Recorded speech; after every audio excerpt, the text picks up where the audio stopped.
Bernie Sanders said, I'm not going to go to AIPAC because they have serious human rights problems over there. They cause a lot of problems. So Kathleen Kennedy Townsend stepped into the fray and said, well, I hope all of our party leaders talk to people they disagree with.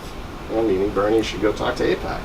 That is what I learned from my father, Robert Kennedy, and my uncles, John and Ted Kennedy. Bernie Sanders should engage with AIPAC. I'm proud to speak at the AIPAC conference this week. And of course, the Washington Post Jennifer Rubin stepped right in, saying, well said, the conservative columnist. Bernie, making more friction, losing more potential allies every day. Golden opportunity. Tweet from IRMEP to Ms. Kennedy, who is also Lieutenant Governor of Maryland, by the way, now at Georgetown. Your father's Justice Department told AIPAC to register as an Israeli foreign agent under FARA on November 21 of 1962. That was when AIPAC operated as a lobbying division of the American Zionist Council. RFK tried to engage. AIPAC didn't comply and the U.S. suffers. Of course, attached to the document archive and the FARA order.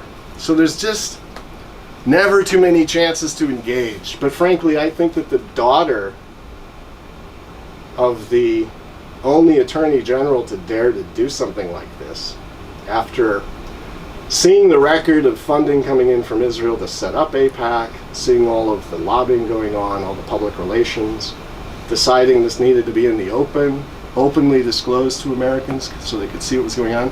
The fact that she doesn't know this, or pretends not to know it, is unacceptable. And it really, nobody has to suffer in silence these days. You can get tens of thousands of other people to understand that this is not acceptable. And frankly, I'm surprised at the number of people who bring up the registration issue. If this entity was told to register way back in '62 and still hasn't, this represents a major failure of our Justice Department.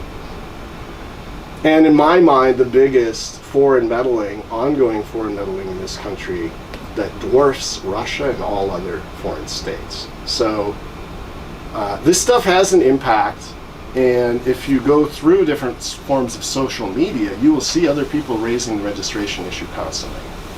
RFK's battle to register AIPAC was legendary, and I think if there had been the internet in the 60s and social media as it exists today, the media wouldn't have been able to bury this story. Many top journalists knew what was going on, but they didn't write about this. If you comb through the Senate archives that were released in 2010, they knew. The story was suppressed though. But it wouldn't be today.